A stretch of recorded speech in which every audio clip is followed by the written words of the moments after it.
Assalamualaikum warahmatullahi wabarakatuh. Selamat datang kembali di podcast PCNU Kabupaten Pati. Hadirin yang berbahagia, kali ini kita kedatangan tamu yang luar biasa hebat. Ini beliau adalah sosok tokoh perempuan di Kabupaten Pati yang juga memiliki terobosan banyak di bidangnya. Beliau ini juga senior IPPNU, alumni kami di IPPNU. Langsung saja ini kita sambut bersama Mbak Adining Tias. Selamat siang Mbak Adining. Selamat siang juga. Bagaimana kabarnya Mbak? Alhamdulillah. Sebenarnya sih masih recovery ya, habis lahiran. Tapi nggak apa-apa demi ya. Ini demi undangan dari teman-teman sahabat-sahabat yang di sini, jadi kita pasti datang. Siap Mbak Dining. Terima kasih Mbak Dining atas kehadirannya di podcast kami. Nah, hadirin yang berbahagia, kali ini kita akan bercerita banyak bersama Mbak Dining tentang bidang yang ditekuni Mbak Dining sejak lama, yaitu di Lembaga Kursus dan Pelatihan. Nah, dengar-dengar lembaga kursus dan pelatihan yang dikelola oleh Mbak Dining ini merupakan lembaga pertama di Kabupaten Pati nih. Menarik ya teman-teman. Nah, mari kita langsung dengar cerita dari Mbak Dining ya terkait lembaga kursus dan pelatihan Ardian ya Mbak ya namanya. Oke. Mbak Dining, kalau boleh tahu dulu itu berdirinya LKP Ardian ini seperti apa Mbak? Kalau berdirinya sih ya, di tahun 90 ya. Jadi itu salah satu lembaga kursus dan pelatihan. Kalau zaman dulu namanya bukan LKP ya, tapi lembaga kursus aja gitu. Jadi memang di bawahnya Dinas Pendidikan Kabupaten Pati. Nah, lembaga kursus itu dulu memang dikelola oleh ibu saya. Jadi ini istilahnya warisan gitu ya, warisan lembaga. Kemudian ibu kapundhut dan di tahun 2011 saya yang menghandle semuanya. Nah, di tahun itu memang lembaga kursus dan pelatihan sudah harus dinotariskan ya. Kalau sekarang harus di badan hukumkan begitu. Jadi dalam bentuk, kalau dulu akta notaris, sekarang sudah jadi yayasan. Nah, jadi memang secara legalitas lembaga kursus ini sudah bukan lagi lembaga yang biasa begitu, tapi sudah punya badan hukum yayasan begitu. Oke, berarti udah sejak lama ya Mbak? Karena sudah sejak lama. Tadi itu saya sempat cek di Google kan, itu berdirinya tahun 2011 dan ternyata memang sudah sejak tahun 90-an sudah ada ya Mbak? Ya, sudah ada. Kemudian saya menghandlenya mulai tahun 2011 begitu. Dan ini Mbak, di lembaga kursus itu yang dikursuskan apa aja Mbak? Bidangnya ya. Iya, bidangnya. Jadi kami di LKP Ardian itu ada 3 bidang utama gitu ya. Bidang yang pertama tata kecantikan. Jadi itu memang lembaga yang fokus ke bidang kecantikan, tata kecantikan rambut, tata kecantikan kulit, dan tata rias pengantin begitu. Nah, kalau yang bidang lainnya sebagai bidang pengembang, kami ada bidang spa terapi, kemudian ada hantaran begitu, dan kemarin ada beberapa lembaga lain yang ajak kerjasama itu di bidang batik dan pengembangan SDM termasuk public speaking gitu. Jadi kita memang ini sedang mengembangkan sayap ya di berbagai bidang lain, karena kebetulan kalau saya sendiri secara pribadi memang senang istilahnya senang belajar, senang mengupgrade diri ya istilahnya, dan apalagi di bidang public speaking itu di Pati belum ada kan lembaga yang fokus ke sana. Jadi harapannya ini bisa jadi momentum untuk membantu sahabat-sahabat kita gitu kan, atau masyarakat supaya bisa mengkomunikasikan dengan baik maksud tujuannya begitu. Iya Mbak. Ya. Memang ini ya Mbak, kalau soal public speaking memang saya rasa di Pati belum begitu ada ya Mbak pelatihannya, dan saya dengar dari Mbak Dining ini jadi wah ini bakal jadi menarik gitu ketika nanti lembaga kursus ini diminati oleh teman-teman yang memiliki kebutuhan akan hal tersebut ya Mbak. Betul. Oke, nah Mbak Dining, ini kan sudah sejak lama ya berarti ya Mbak. Terus kemudian berkembang dan berkembang. berarti dari awal itu memang sudah ini ya Mbak, sudah tentang tata rias kecantikan dan juga tata pengantin ya? Iya, tata rias pengantin. Terus kemudian untuk kursusnya itu biasanya yang mengikuti dari mana saja Mbak Dini?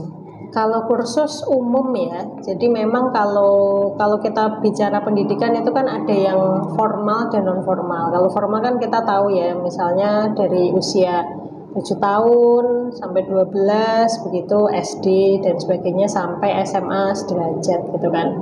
Nah, karena kita ini lembaga kursus itu adalah bagian dari non formal, maka usianya beragam gitu. Ada yang ketika kita kemarin liburan gitu ya, ada yang anak SMP juga sudah belajar, dia belajar make up gitu, karena memang dia kebutuhannya adalah, saya walaupun masih usia SMP saya pengen punya skill nih gitu kan. Terus ada juga yang sudah sepuh ya, ada 40 tahun ke atas, itu juga sudah banyak, 30 tahun. Jadi memang kebutuhannya mereka berbeda-beda.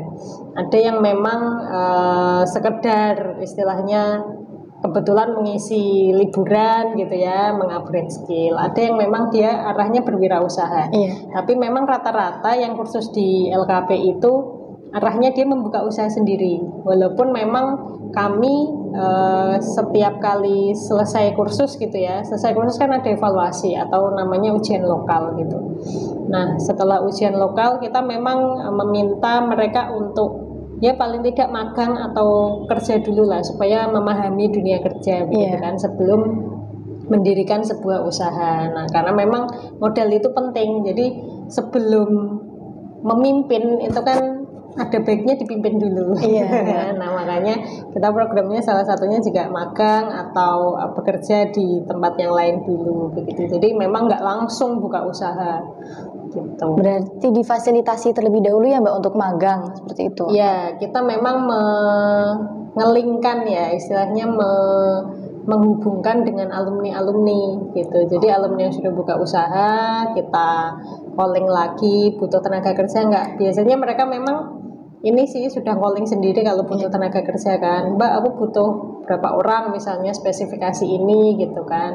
Nah, itu biasanya kita komunikasi lebih lanjut sambil mengikat alumni di situ. Saya kira gini Mbak, kalau misalkan sudah kursus selesai itu sudah, mereka sudah dapat, ternyata masih ada tindak lanjut ya Mbak dari kursusnya itu? Masih, jadi kita memang masih mengikat alumni juga dengan berbagai kegiatan ya. Jadi kalau di kita sebenarnya ada komunitasnya juga, komunitas alumni LKP Ardian. Kita menyebutnya Ardian Group gitu ya, Agra gitu, Ardian Group. Jadi setiap kali kita mengadakan misalnya workshop, pelatihan atau apapun kegiatan, seminar segala macam, itu kita pasti calling. Dan alumni yang berminat, karena kan memang alumni itu kan ada yang ini ya, bidangnya tuh dia, saya suka rambut, saya suka rias gitu kan. Jadi kan mereka beda-beda. Nah, mereka ketika cocok sama temanya, mereka pasti akan ikut. Jadi biasanya memang kita sering sih ngadakan itu kerjasama dengan berbagai macam produk sponsor gitu. Menarik ya Mbak ternyata. Terus ini Mbak, kalau tidak salah pernah ada anak-anak sekolah yang magang juga ya Mbak itu? Atau ikut belajar? Ya, beberapa SMK memang MOU sama kami ya, itu magang di tempat kami. Kemarin juga ada yang dari kampus, dari UNY juga iya gitu. Jadi memang tergantung kebutuhannya. Kalau mereka memang mau fokus di pendidikan, di tempat kita insya Allah cocok ya kan. Tapi kalau memang dia mau yang menghadapi konsumen atau apa, dia memang harusnya ke dunia kerja langsung. Jadi misalnya ke salon atau ke mitra klinik kecantikan kayak gitu. Ini memang tergantung dia kebutuhannya gimana makanya. Oke Mbak Dini, berarti memang banyak pihak yang jalin MOU dan kerjasama ya Mbak? Iya. Tapi kemudian aku jadi ini Mbak, jadi kepikiran. Terus bedanya lembaga kursus dan balai latihan kerja itu apa Mbak? Kalau lembaga kursus dan pelatihan itu memang istilahnya mitra atau bentukan dari Kementerian Pendidikan. Yang jadi, kursus, lembaga kursus itu. Kalau latihan atau pelatihan itu mitranya dengan seperti balai latihan kerja ya, itu mitranya dengan Dinas Tenaga Kerja. Jadi memang berbeda, tupoksinya di kementerian pun beda, Kementerian Pendidikan dan Kementerian Tenaga Kerja itu juga akan berbeda. Walaupun mungkin irisan ya, kayaknya maksudnya itu bedanya beda memang, artinya bedanya itu di kurikulum, kemudian di jejaring mitranya. Kalau di latihan kerja memang bidangnya lebih banyak yang istilahnya ke luar negeri gitu. Jadi kayak skill-skill yang walaupun yang dipelajari sih hampir sama ya, kita kurikulum juga ada standarnya kan, kita juga akreditasi sama, jadi hampir ya beda, tetap ada irisan tapi memang jalannya sama, cuman kita komunikasinya dengan dinas yang berbeda gitu. Dan kalau memang mau membentuk keduanya, akta notarisnya juga beda gitu. Oh iya Mbak. Oh pantas saja pihak-pihak yang MOU itu dari kampus, dari sekolah seperti itu ya Mbak, kalau ke lembaga kursus. Iya. Oke, nah Mbak Dining, tadi kan banyak pihak yang MOU, terus kemudian banyak pengembangan. Nah, yang Mbak Dining harapkan dari adanya lembaga kursus ini Mbak, itu sebetulnya seperti apa Mbak? Harapannya. Ya, jadi lembaga kursus itu di Kabupaten Pati pun kan juga banyak ya. Artinya harapannya sih yang pertama kita memang pembinaan langsung dari dinas ya. Artinya ada badan hukum, kemudian kita bagaimana strategi mengembangkan lembaganya, strategi istilahnya mencari peserta didik. Nah, kemudian strategi meningkatkan kerjasama dengan mitra itu kan kita juga dibina. Tetapi memang mungkin harus dipetakan nih lembaga-lembaga kursus itu kekuatannya di mana begitu ya. Kalau harapannya yang pertama jelas kalau tujuan adanya LKP itu yang pertama upgrade skill itu pasti. Yang kedua mengurangi pengangguran begitu. Nah, yang ketiga, memang tujuan LKP ini ya sama, kita mengentaskan kemiskinan, membantu pemerintah gitu ya. Jadi angka kemiskinan atau angka pengangguran di Kabupaten Pati juga harusnya rendah, walaupun memang keluaran dari LKP itu rata-rata di ini ya ada yang di dunia kerja, tapi mayoritas kalau di bidang kami itu di dunia usaha. Nah itu kadang tidak tercatat nih untuk mengentaskan kemiskinan, padahal pekerja-pekerja swasta informal itu malah bisa jadi di musim tertentu penghasilannya lebih gede dari yang bergaji bergaji tetap gitu kan. Nah, kalau harapannya sih ke sana. Jadi kalau harapan lain ya LKP ini harapannya juga dibina terus, atau kita juga mengembangkan strategi sosmed ya, karena memang sekarang apa-apa sosmed. Nah ini kita perlu pembinaan nih terkait sosmed, jadi supaya sahabat-sahabat LKP, rekan-rekan LKP ini bisa mengembangkan banyak hal melalui sosmed gitu. Oke, berarti memang tujuan awalnya ini untuk membantu ini ya Mbak, mengatasi pengangguran dan mengurangi jumlah tenaga yang sebelumnya belum punya kemampuan, terus akhirnya di kursus itu dia memiliki kemampuan di bidang tersebut. Kalau sejauh ini kerjasama yang paling luas menurut Mbak Dining yang mana Mbak? Kerjasama paling luas, paling jauh seperti itu. Kalau paling jauh sih ada beberapa alumni ya yang juga sudah di Jawa Timur dan sebagainya, masih komunikasi. Dia kadang workshop juga ini juga datang ke sini gitu ya.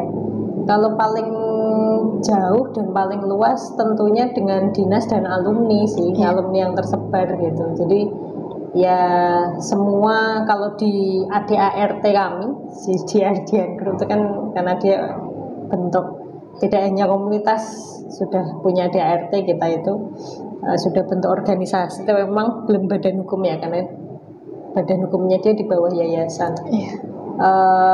Semua yang pernah ikut workshop, seminar itu sudah masuk menjadi anggota. Nah, tinggal dia nanti memutuskan untuk menjadi pengurus atau tidak. Jadi kita pengembangan alumninya juga lewat situ gitu, termasuk yang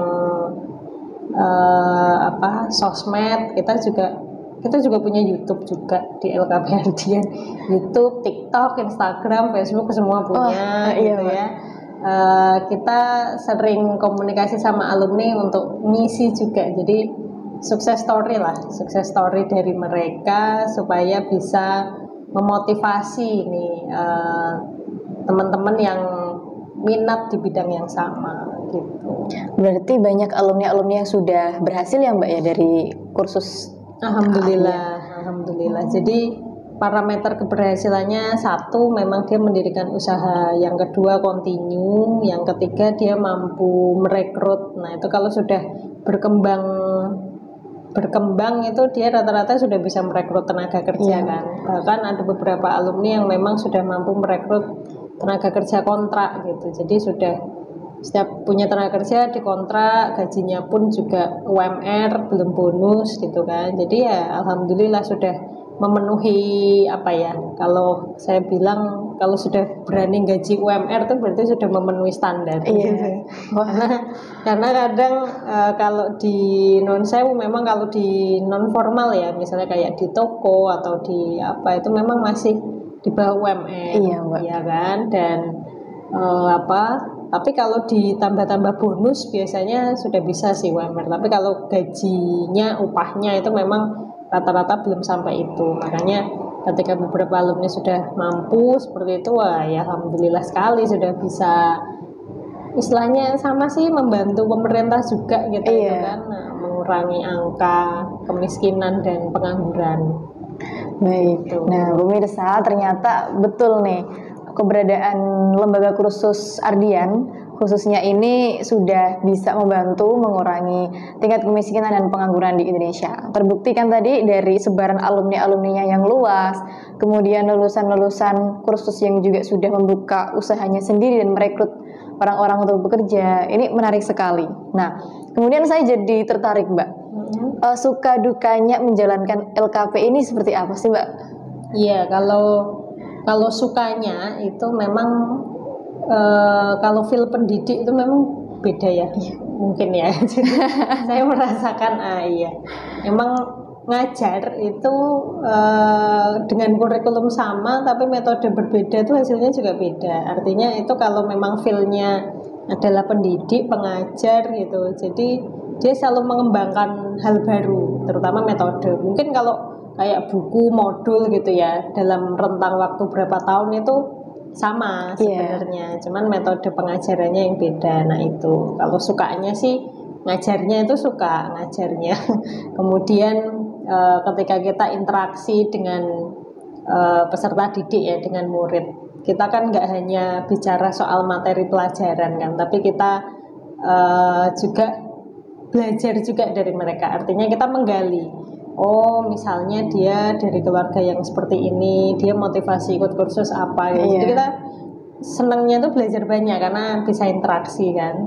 Kemudian kalau dukanya itu paling, kalau saya sukanya juga itu di sosmed. Jadi saya jadi banyak belajar juga, upgrade skill. Selain upgrade skill juga sekarang salah satu kurikulum kami itu juga mewajibkan peserta didik untuk punya sosmed. Jadi ketika dia mau kursus, dia harus punya Facebook, IG, sama TikTok. Jadi paling nggak setiap kali kursus dia live.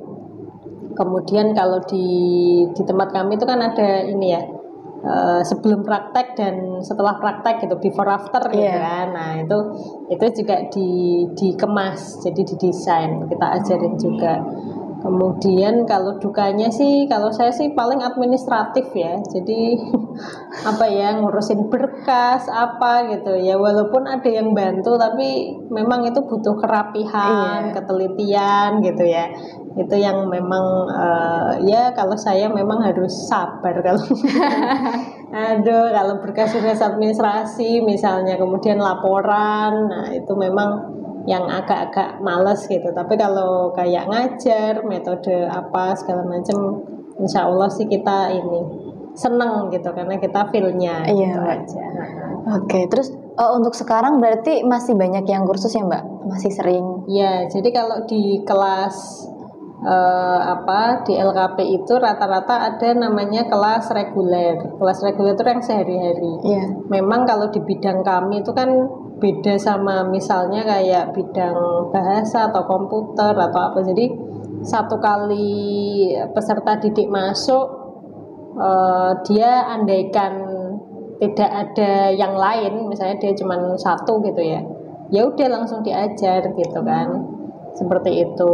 Jadi ada kelas reguler, ada yang dia minta privat tuh kadang jamnya, ada yang minta sore, ada yang minta hari-hari libur gitu kan.